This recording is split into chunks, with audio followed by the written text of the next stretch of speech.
Hello students, welcome to the class Unit 9 Behavior of Perfect Gas and Kinetic Theory of Gases में आज हम पढ़ेंगे gas laws.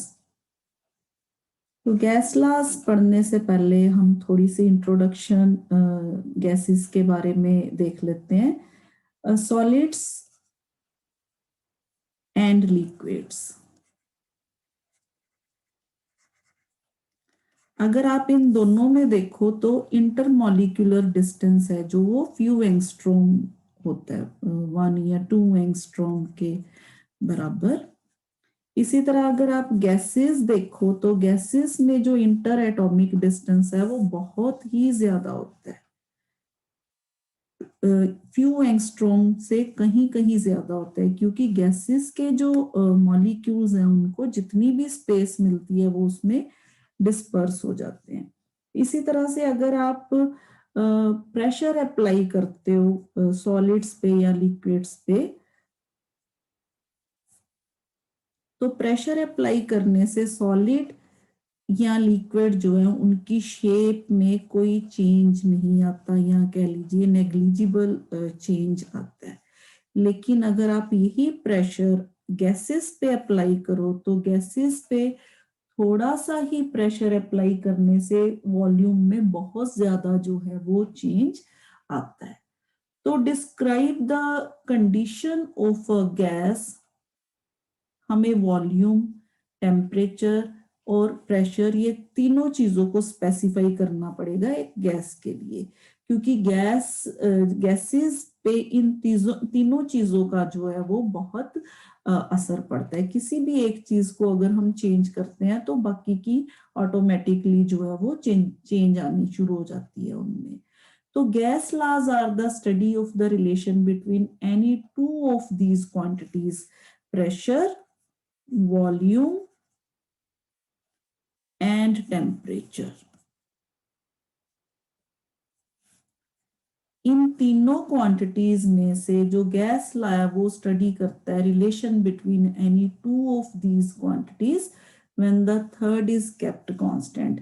जैसे मान लीजिए फर्स्ट केस में हम प्रेशर ऑन वॉल्यूम,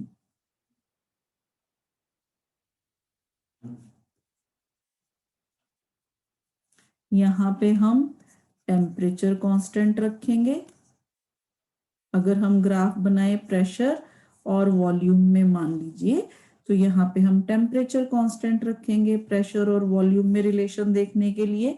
इसी तरह से अगर मान लीजिए टेम्परेचर ऑन वॉल्यूम, तो यहाँ पे हम क्या कांस्टेंट रखेंगे, प्रेशर को कांस्टेंट रखेंगे। इसी तरह से मान लीजिए temperature on pressure,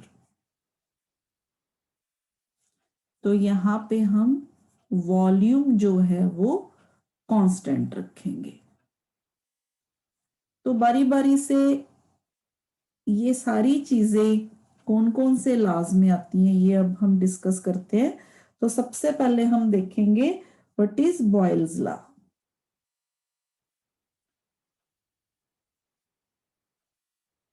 Boyle's law,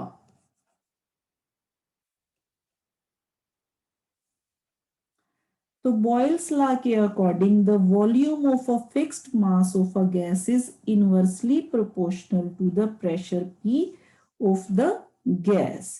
यानी कि वॉल्यूम V अगर वॉल्यूम है of a fixed mass of a gas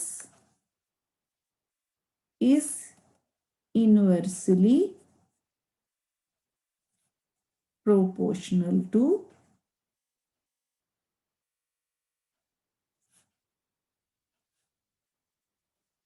the pressure P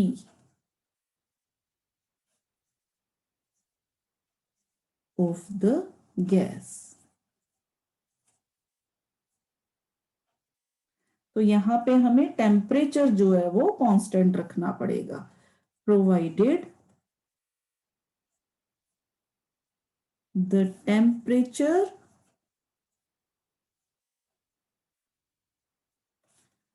of the gas is kept constant. Is kept constant. यानी कि V is proportional to 1 by P या V is inversely proportional to pressure if capital T यानी कि temperature is constant. तो अगर हम constant यहाँ पे प्रोपोर्शनलिटी हटा देते हैं तो V is equal to constant into 1 by P। तो यहां से हमारे पास इक्वेशन आ जाएगी PV is equal to constant. तो this is basically Boyle's law. अब मान लीजिए P1 V1 जैसे इस तरह से मान लीजिए हमारे पास ये इनिशियल स्टेज है, यहाँ पे गैस मॉलिक्यूल्स हैं, इनिशियल स्टेज P1 V1। तो अब हमने यहाँ पे कांस्टेंट टेम्परेचर जो है वो कांस्टेंट रखा है।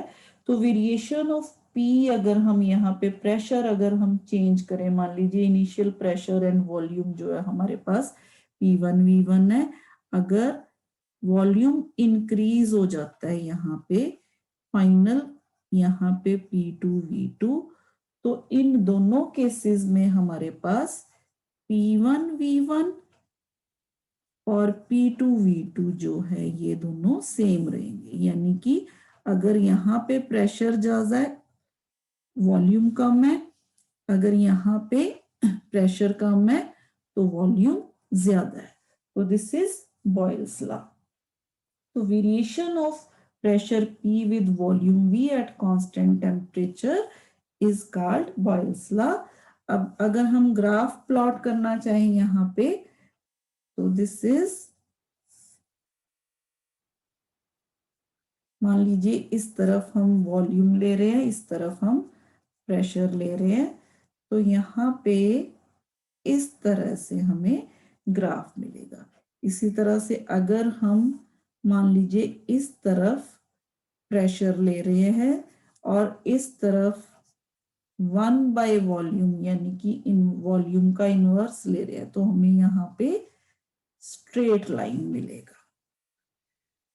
तो यहाँ पे अगर हम बॉयल्स लॉ में मान लीजिए हमारे पास अगर हम in terms of molecules per unit volume की बात करें, number of molecules per unit volume की बात करें, मान लीजिए हमारे पास n मॉलिक्यूल्स है, n molecules in V volume of gas. Then the number of molecules per unit volume of the gas, small n जो है वो हो जाएगा n by V। This is number of molecules per unit volume। तो यहां से अगर आप V देखो तो वो हो जाएगा n by small m। तो इस इक्वेशन को अब हमारे पास इक्वेशन है PV is equal to constant. तो यहाँ पे V की वैल्यू हम इस इक्वेशन में अगर हम पुट करें P into n by n is equal to constant. इसी तरह से P by n is equal to constant by n, क्योंकि यहाँ पे n जो है नंबर ऑफ मॉलिक्यूल्स है in a given volume of gas, तो यहाँ पे n जो है वो भी क्या है हमारे पास कांस्टेंट है। तो इस वे से हमारे पास ये जो इक्वेशन आ गई, it is a constant. So if pressure of a gas changes from P1 to P2 at constant temperature and the corresponding number of molecules per unit volume changes from N1 to N2, जैसे कि मैंने आपको यहाँ पे बताया था, मान लीजिए यहाँ पे N1 है, यहाँ पे वॉल्यूम जो है इंक्रीज हो गया, नंबर ऑफ मॉलिक्यूल्स N2 हो गए, यहाँ पे P1 V1, यहाँ पे P2 V2 इस स्टेज में। तो हमारे पास ये जो इक्वेशन है इस तरह से लिख सकते हैं हम, P1 N1 is equal to P2 N2, और ये भी कह सकते हैं कि P is proportional to N। तो इसी तरह से अगर आप कंडीशन देखो under which gases obey Boyle's law, तो यहाँ पे अगर आप ग्राफ देखो, यहाँ पे डिफरेंट टेम्परेचर्स पे हमने अगर ग्राफ प्लॉट करें, मान लीजिए हमारे पास यहाँ पे T2 टेम्परेचर और T1 जो है लो टेम्परेचर है, प्रेशर P इस तरफ, वॉल्यूम V इस तरफ। मान लीजिए T1 टेम्परेचर पे हमें ये ग्राफ मिलता है, और इसी तरह से T2 टेम्परेचर पे मान लीजिए हमारे पास ये ग्राफ है। तो यहाँ पे अगर आप देखोगे तो ये जो सॉलिड लाइंस में यहाँ पे शो कर रही हूँ, ये जो है मेरे पास थ्योरेटिकल वैल्यू है। इसी तरह से अगर मैं एक्सपेरिमेंटल कर्व ड्रॉ करूँ तो वो मेरे को यहाँ पे इस तरह से मिलेगी। यहाँ पे ये T2, ये T2 टेम्परेचर, और अगर T1 टेम्परेचर पे देखोगे तो इस तरह से जो कर्व है मेरे को मिलेगी, T1 T1। तो यहाँ पे अगर आप देखो तो ये क्लियर हो जाता है कि जो बॉयल्स लॉ है, जो high temperature and low pressure पे जो ज्यादा जो है गैसेस वो ओबे करती हैं।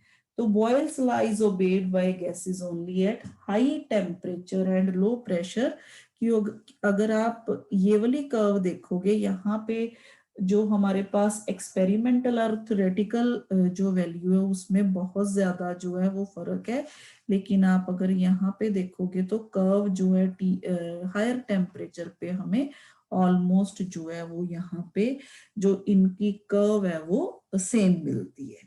तो इस तरह से अगर हम देखें कि हम यहाँ से ये कंक्लूड कर सकते हैं कि gases do not obey Boyle's law strictly at all values of pressure and temperature, but are found to do so only at the low pressure and high temperature. At low pressure and high temperature.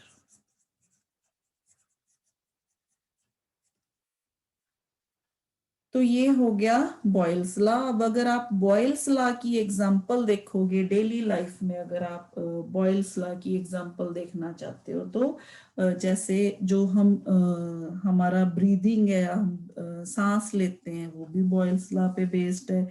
इसी तरह से अब अगर आप soda can जो होता है, soda bottle होती है, अगर आप उसको देखो तो उसमें जो है बहुत हाई प्रेशर पे जो कैन में जो है बॉटल में, यहाँ पे मान लीजिए सोडा बोतल है, यहाँ पे वाटर के साथ कार्बन डाइऑक्साइड है जो वो मिक्स की जाती है। जैसे ही हम इसको ओपन करते हैं, हम प्रेशर जो है वो कम कर देते हैं। प्रेशर कम करने से क्या होता है, ये एकदम से एक्सपैंड हो जाते हैं जो कार्बन डाइऑक्साइड गैस के मॉलिक्यूल्स है। और आपने देखा होगा अगर हम इसको शेक करने के बाद एकदम से इसका ये जो लिड खोलते हैं तो गैस के साथ साथ ये जो लिक्विड भी है ये भी जूम करके जो है वो बाहर आ जाता है। तो ये जो है बॉयल्स लॉ की एग्जांपल है। इसी तरह से एक और बॉयल्स लॉ की एग्जांपल है, अगर आप देखोगे जो डाइवर्स होते हैं, डाइवर्स जो होते हैं वो जब डाइव करते हैं पानी में, तो जब वो नीचे जाते हैं पानी में इस तरह से डाइव करते हैं तो ऊपर आते वक्त वो बहुत बहुत स्लोली ऊपर आते हैं।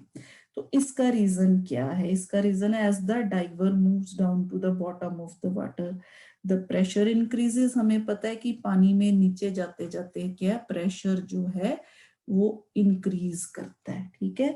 तो प्रेशर इंक्रीज करने से क्या, it leads to decrease in volume and the diver's blood begins to absorb the nitrogen gas. तो इसी तरह से the opposite happens when the diver starts to rise again and the nitrogen gas molecules begin to expand and return to its volume. If the diver makes a slow rise, the nitrogen gas molecules expand and return to normal without any problem.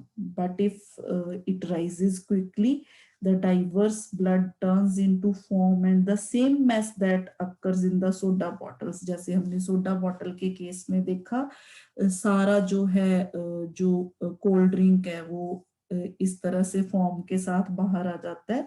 तो ये same जो है इसी तरह से वो क्या हो, डाइवर्स के केस में भी हो, और जो डाइवर्स हैं उनकी जान को खतरा हो सकता है और इस तरह से वो स्ट्रॉन्ग पेन फील करते हैं। तो in the worst case this sudden drop in body pressure can instantly terminate the diverse life. तो डाइवर्स की जो लाइफ है वो भी जो है वो जा सकती है। तो ये थी बॉयल्स लॉ की कुछ एग्जांपल्स। अब नेक्स्ट जो हम पढ़ेंगे वो है व्हाट इज चार्ल्स लॉ। तो नेक्स्ट इज चार्ल्स लॉ। तो चार्ल्स लॉ भी बहुत हमने इसकी जो एग्जांपल्स है डेली लाइफ में देखते हैं। चार्ल्स लॉ क्या कहता है हमें ये भी देख लेते हैं। तो according to this law the volume V of a given mass of a gas, volume V of a given mass of a gas is directly proportional to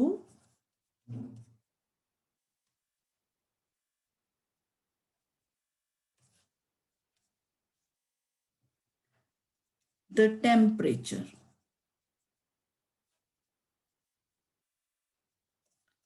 of the gas। तो यहाँ पे हमें क्या कांस्टेंट रखना पड़ेगा, volume और temperature है, तो यहाँ पे हमें प्रेशर जो है वो कांस्टेंट रखना पड़ेगा, provided the pressure of the gas remains constant। तो ये है चार्ल्स लॉ। अब अगर आप चार्ल्स लॉ की एग्जांपल देखो तो जो हॉट एयर बैलून्स होते हैं, हॉट एयर बैलून्स, ये सबसे बढ़िया एग्जांपल है चार्ल्स लॉ की। क्योंकि इसमें आपने देखा होगा बैलून्स में क्या होता है, यहाँ पे नीचे जो है यहाँ से जो फायर के कारण यहाँ पे जो आग है, और यहाँ ऊपर जो है बहुत बड़ा इस तरह से जो बैलून है, इस तरह से यहाँ पे क्या होता है, जैसे जैसे यहाँ से टेम्परेचर जो है बढ़ता है तो एयर मॉलिक्यूल्स जो है जो एक्सपैंड करना शुरू कर जाते हैं, वॉल्यूम जो है वो इंक्रीज हो जाता है, और एक्सपैंड करने की वजह से ये जो बैलून होता है ये फैलना शुरू कर जाता है। और क्योंकि हवा जो है वो गर्म होती है तो इसी वजह से ये जो ऊपर उठना शुरू कर देता है। अब इसको अगर हमने नीचे लेके आना है तो यहाँ पे जो सिस्टम है टेम्परेचर का वो कंट्रोल करके अगेन इसको कूल किया जाता है, और कूल करने से ये दोबारा क्या है ये नीचे आना शुरू हो जाता है। तो ये बहुत बढ़िया एग्जांपल है चार्ल्स लॉ की। अब मान लीजिए यहाँ पे अकॉर्डिंग टू दिस मान लीजिए वी नोट जो है वॉल्यूम ऑफ अ गैस है at 0 degree Celsius, V naught at 0 degree Celsius. और मान लीजिए कुछ देर बाद टेम्परेचर बढ़ने से इसका जो वॉल्यूम है V थीटा हो गया एट थीटा डिग्री सेल्सियस। ठीक है, तो अब जो चेंज इन वॉल्यूम है, हमें पता है, हमने वॉल्यूमेट्रिक एक्सपेंशन में पढ़ा हुआ है कि जो चेंज इन वॉल्यूम है वो किसके प्रोपोर्शनल होता है, एक तो ओरिजिनल वॉल्यूम के। ठीक है, यहाँ पे change in volume means V theta minus V which is proportional to original volume, और दूसरा चेंज इन टेम्परेचर। तो यहाँ पे चेंज इन टेम्परेचर इस तरह से। तो अगर आप प्रोपोर्शनैलिटी हटा देते हो तो यहाँ पे जो प्रोपोर्शनैलिटी हटाने से हमारे पास कांस्टेंट आएगा। This constant is called volume coefficient of the gas और coefficient of expansion of gas at constant pressure. इसलिए हमने यहाँ इसके यहाँ पे P लिखा है। मान लीजिए ये इक्वेशन जो है हम इसको 1 मान लेते हैं। तो यहाँ पे ये क्या है, कांस्टेंट है, और इस कांस्टेंट को हम कहते हैं वॉल्यूम कोफिशिएंट ऑफ गैस या coefficient of volume coefficient of gas. तो अब ये इक्वेशन को हम इस तरह से भी लिख सकते हैं। इक्वेशन को V थीटा इस तरफ रहने देते हैं और V नोट को उधर ले जाते हैं। V नोट यहाँ पे, this is V note, this is V note. तो V नोट को हम उधर ले जाते हैं, तो ये आ गया हमारे पास V naught 1 plus gamma P into theta. तो यहाँ से अगर हम गामा की वैल्यू जो है वो निकालेंगे तो वो हमारे पास गामा जो है गामा P ये आ जाएगा V theta minus V note divided bye V note into theta. तो अगर आप इसकी एक्सपेरिमेंटल वैल्यू देखो तो एक्सपेरिमेंटली इसकी जो वैल्यू है वो आती है हमारे पास 1/273.15 एक्सपेरिमेंटली।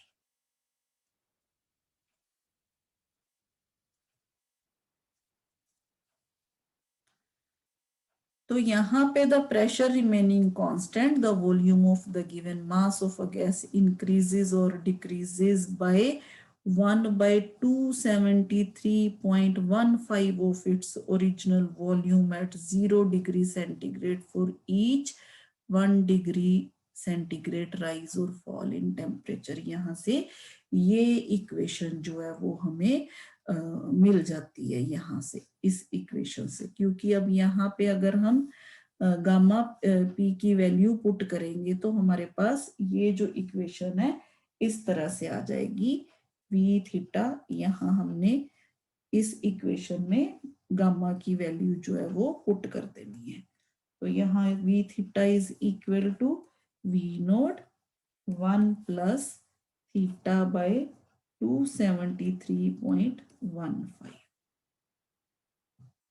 तो ये हमें शो करता है कि अगर हम इंक्रीज या डिक्रीज करें 1/273.15 of its volume at 0 degree centigrade और 1 डिग्री सेंटीग्रेड, तो वॉल्यूम जो है वो हमें इस तरह से मिलता है। Volume of a given mass of a gas इस तरह से इंक्रीज और डिक्रीज होता है 0 डिग्री सेल्सियस जब हम हर 1 डिग्री सेल्सियस राइज और फॉल इन टेम्परेचर करते हैं। और मान लीजिए यहाँ पे हमारे पास जो टेम्परेचर है वो -273.15 डिग्री सेल्सियस है।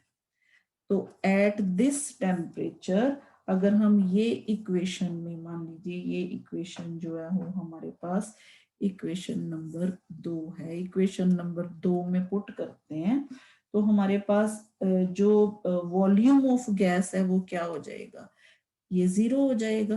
क्योंकि ये जो टर्म है ये -1 आ जाएगी यहाँ पे हमारे पास, ठीक है। ये जो इक्वेशन है यहाँ पे, क्योंकि थीटा हमने यहाँ पे थीटा की वैल्यू हमने पुट कर दी -273.15, यहाँ पे पुट करेंगे तो ये हमारे पास इक्वेशन क्या आ जाएगी, 0। But if theta is less than -273.15 और the gas is cooled to a temperature less than this temperature, then the volume of gas becomes negative. So volume of a gas cannot be negative. It means the lowest temperature which can be achieved is -273.15 degree Celsius, ठीक है। तो अ temperature scale हमें पता है जिसका temperature 273.15 degree होता है उसको हम एब्सोल्यूट स्केल और केल्विन स्केल ऑफ टेम्परेचर कहते हैं। तो यहाँ पे -273.15 degree Celsius is called absolute zero, absolute zero. So the temperature 0 degree Celsius corresponds to 273.15 Kelvin on absolute scale, 0 273.15, ठीक है। और इसको हम टी नोट से जो है वो लिख सकते हैं। तो अगर हम T node is equal to 273.15 kelvin लिखें तो टेम्परेचर जो है हमारे पास, देन टेम्परेचर 273.15 प्लस थीटा जो है वो हम उसको क्या लिख सकते हैं, हम उसको T लिख सकते हैं जो है on absolute scale, on absolute scale.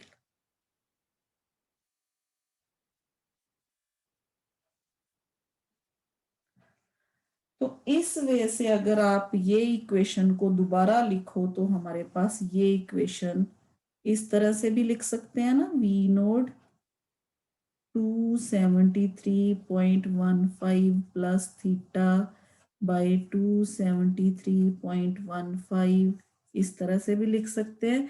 अब यहाँ पे हमने ये वैल्यू पुट कर देनी है।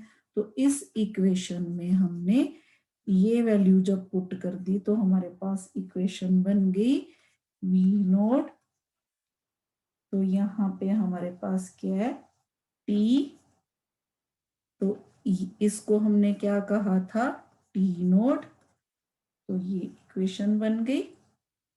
तो यहां से हमारे पास ये इक्वेशन को हम इस तरह से भी लिख सकते हैं, V theta by T is equal to V naught by T note.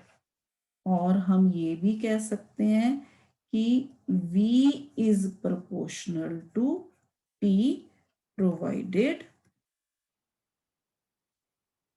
T is constant। तो यहां से हम ये भी कह सकते हैं V by T is equal to constant, यानी कि इस इक्वेशन से हम ये भी कह सकते हैं कि अगेन इस तरह से भी लिख सकते हैं V1 T1 is equal to V2 T2, किसी भी फॉर्म में हम इसको जो है वो लिख सकते हैं।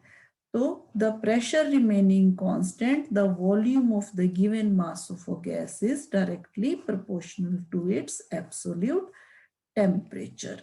तो अब अगर हमने ग्राफ प्लॉट करना हो इसमें तो हम इस तरह से कर सकते हैं, this is T and this is V इस तरफ। तो अगर मान लीजिए ये हमारे पास ओरिजिन से कोई लाइन निकल रही है, तो अगर हम वेरिएशन V की पुट यहाँ लिखना चाहते हैं एट एब्सोल्यूट टेम्परेचर T, तो स्ट्रेट लाइन जो है डॉटेड लाइन है, अगर हम यहाँ पे variation of volume of gas with absolute temperature, तो स्ट्रेट लाइन होनी चाहिए, ठीक है। However, the experimental graph between the values of V and T of a gas is not exactly a straight line. तो वो क्या होता है, इस तरह से आता है ग्राफ जो हमारे पास, इस तरह से, ठीक है। Gases obey Charles law only at high temperature. ये यहाँ पे अगर हम वेरिएशन ऑफ V देखें, directly proportional to T only at a high temperature, high temperature पे है जो वो ओबे करती हैं चार्ल्स लॉ। तो ये आ गया हमारे पास चार्ल्स लॉ। अब हम देखेंगे व्हाट इज नेक्स्ट जो है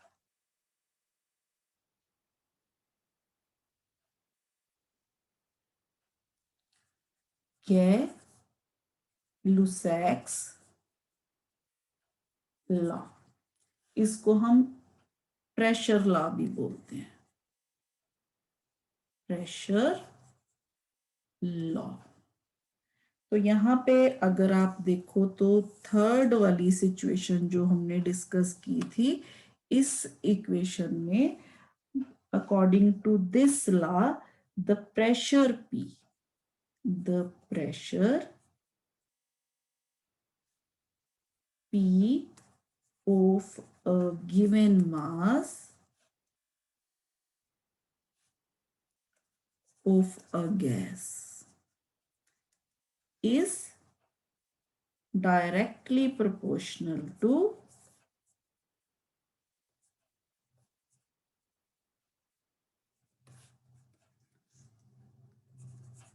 its absolute temperature, absolute temperature capital T,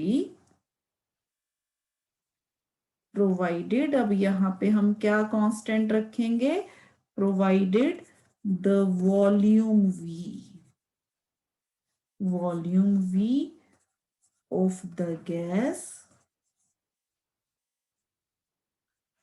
remains constant। तो यहाँ पे हमारे पास जो, अगर हम ग्राफ ड्रॉ करें, यहाँ पे अगर हम देखें प्रेशर जो है according to this law, pressure जो है वो किसके डायरेक्टली प्रोपोर्शनल है, एब्सोल्यूट टेम्परेचर के। तो यहाँ पे वॉल्यूम जो है हमें क्या रखना पड़ेगा, कांस्टेंट रखना पड़ेगा। अब इसी वे से जैसे हमने चार्ल्स लॉ में देखा, मान लीजिए हमारे पास पी नोड जो है प्रेशर है एट 0 डिग्री सेल्सियस। अब हमने टेम्परेचर बढ़ाया, टेम्परेचर बढ़ाने से मान लीजिए P थीटा हो गया एट थीटा, ठीक है, थीटा डिग्री सेल्सियस किसी भी टेम्परेचर पे। अब सेम उसी तरह से चेंज इन जो प्रेशर है, यानी कि हमारे पास P theta minus P naught is directly proportional to the pressure of the gas at 0 degree Celsius, that is P naught, and change in temperature, that is theta minus 0। तो यहां से हमारे पास ये प्रोपोर्शनल आ जाएगा P naught थीटा, और यहां से हम ये भी लिख सकते हैं P naught is equal to gamma V P naught into theta। Again यहाँ पे जो गामा V है कांस्टेंट ऑफ प्रोपोर्शनैलिटी है, और इसको हम प्रेशर कोफिशिएंट ऑफ गैस कहते हैं, pressure coefficient of, pressure coefficient of gas. तो यहाँ पे मान लीजिए अब हमारे पास इस इक्वेशन से हमारे पास अगर हम गामा की वैल्यू जो है निकाल लेते हैं, तो gamma is equal to P theta minus P naught divided by P naught theta. Again ये एक्सपेरिमेंटली 273.15, दिस इज experimentally.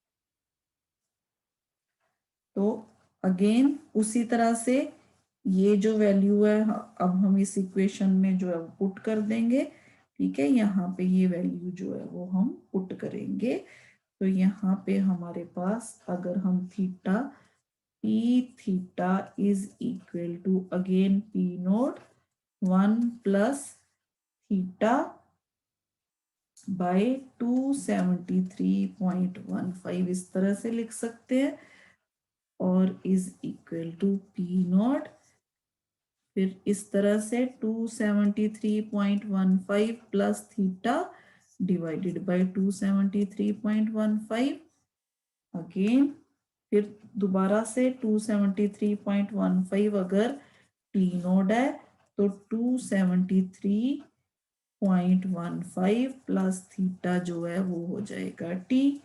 तो इक्वेशन बन गई हमारे पास P theta is equal to P nought T by T nought, और P by T is equal to P nought by T nought, और इसको हम इस तरह से भी लिख सकते हैं P by T is equal to constant.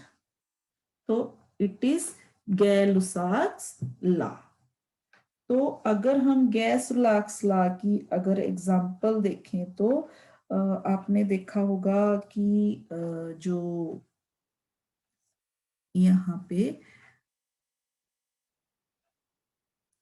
इस तरह से मान लीजिए हमारे पास एक बॉटल है, यहाँ पे बॉटल के मुंह पे हमने मान लीजिए यहाँ पे एग रखा, ठीक है। और इस एग को हम किस तरह से ये बॉटल के अंदर जो है वो चला जाता है, तो उसके लिए हम क्या करते हैं, यहाँ पे हम मान लीजिए यहाँ पे हम एक जलती हुई माचिस की तीली या जलता हुआ कोई पेज या कोई पेपर यहाँ पे फेंक देते हैं। तो यहाँ होता क्या है, इस वे से यहाँ पे जो एयर है वो गर्म हो जाती है, गर्म होने से क्या होता है द एयर, अब हमें पता है कि जो एयर है हमारे आसपास वो गैस मॉलिक्यूल से मिला के बनी होती है, ठीक है। These molecules move quickly and when heat is added, अगर मान लीजिए यहाँ पे हम वैसे ही पेपर जलता हुआ छोड़े तो the molecules move even faster and farther away from each other, ठीक है। The air within the bottle gets bigger but has nowhere to go and the pressure increases in a process जिसको हम क्या कहते हैं, expansion. So the egg at the mouth of the bottle is slightly pushed out of the way to make यहाँ ये जो air है ना इसको बाहर जाने के लिए जगह देने के लिए ये क्या करता है, ये जो है यहाँ से थोड़ा ऊपर उठ जाता है, ठीक है। अब क्या होता है, ये जो एयर है वो यहाँ से एस्केप कर जाती है, और दोबारा से जब एयर कूल होती है तो molecules slow down and move closer together in process called contraction. अब यहाँ पे जो गैस मॉलिक्यूल्स जो फैल गए थे वो यहाँ पे दोबारा क्या होना शुरू हो जाते हैं, कूल होने पर कंट्रैक्ट होना शुरू हो जाते हैं, कंट्रैक्शन होना शुरू हो जाते हैं। तो at this point there is less air left than before because a bit of air escaped when the high pressure pushed the egg, ठीक है। Now that the air has condensed there is less of it and less pressure, the pressure is now lower on the inside of the bottle and higher on the outside. So difference in pressure causes the outside air to push the egg down and through the bottle. इस तरह से ये जो egg है ये bottle में क्या हो जाता है, बंद हो जाता है। तो हम कहते हैं कि ये जादू हो गया, एक्चुअली ये जादू नहीं है, इसके पीछे क्या है, इसके पीछे साइंस है, ठीक है। तो ये रहा हमारे पास, इस तरह से हमने देखा व्हाट इज बॉयल्स लॉ, उसकी एग्जांपल देखी, चार्ल्स लॉ की एग्जांपल देखी, गै-लुसाक की एग्जांपल देखी। अब अगर हम इसी तरह से गैस इक्वेशन की बात करें, आइडियल गैस इक्वेशन, और परफेक्ट गैस इक्वेशन भी बोल देते हैं, आइडियल और परफेक्ट। अब हमने देखा बॉयल्स लॉ से, हमने देखा बॉयल्स लॉ हमें क्या कहता है, V is proportional to 1/p। इसी तरह से चार्ल्स लॉ हमें क्या कहता है, V is proportional to t। तो अगर हम इन दोनों को कंबाइन कर दें तो हमें मिलेगा V is proportional to t/p। तो यहां से अगर हम प्रोपोर्शनैलिटी हटा देते हैं तो हमें मिलेगा V is equal to constant into t/p। ठीक है, और हम इसको इस तरह भी कह सकते हैं PV/T is equal to constant। तो यहाँ पे हमें PV is equal by T is equal to constant मिल गया। अब for 1 mole of a gas the constant has same value for all gases। ठीक है, यहाँ पे अगर हम कहें for 1 mole of a gas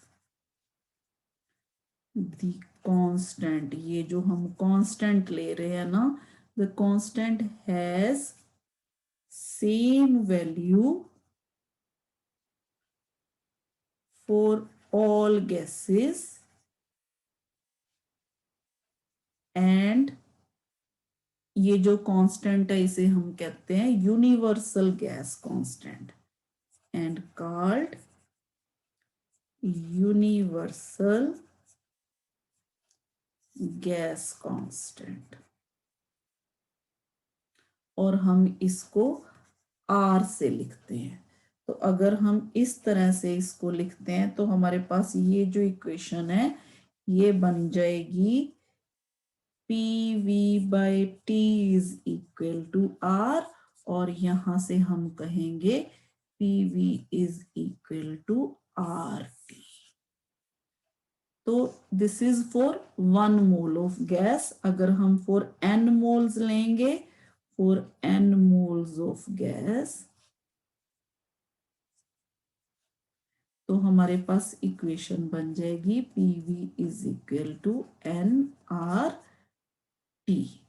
तो this is perfect gas equation और आइडियल गैस इक्वेशन।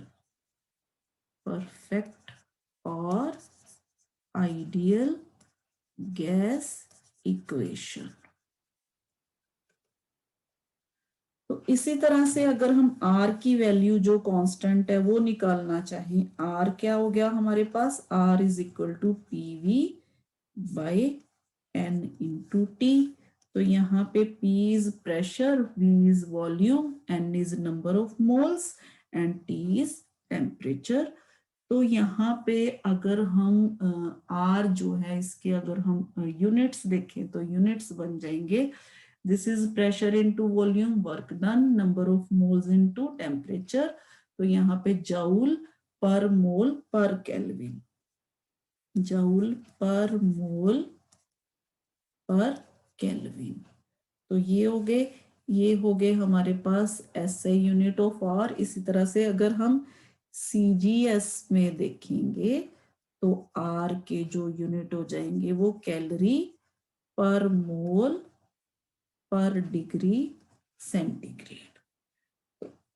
अगर R की वैल्यू अगर हम निकालना चाहें 1 मोल ऑफ गैस, अगर हम एट STP, अगर हम स्टैंडर्ड प्रेशर, स्टैंडर्ड टेम्परेचर, ठीक है, तो वहां पे हमारे पास मान लीजिए 1 mole of gas eight STP, तो R की वैल्यू हम लिखेंगे P0 V0 बाय T0। तो अब हमें पता है स्टैंडर्ड प्रेशर जो है वो 0.76 मीटर जो है ऑफ मर्क्यूरी कॉलम होता है। इसी तरह से जो स्टैंडर्ड टेम्परेचर है वो हमने देखा 273.15 केल्विन होता है, और volume of 1 mole of a gas at STP is 22.4 litre. तो ये सारी वैल्यूज हम यहाँ पे पुट करेंगे।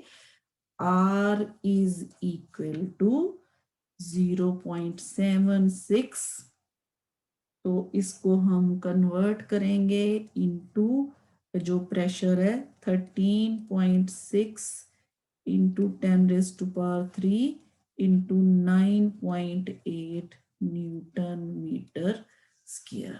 ठीक है, क्योंकि हमें यूनिट्स जो है वो सेम चाहिए।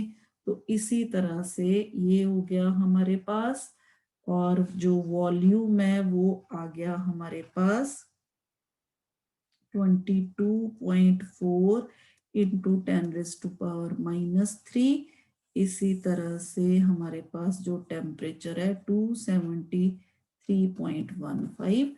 तो ये सारी वैल्यूज पुट करेंगे तो आर की वैल्यू आ जाती है 8.31 जूल पर मोल पर केल्विन।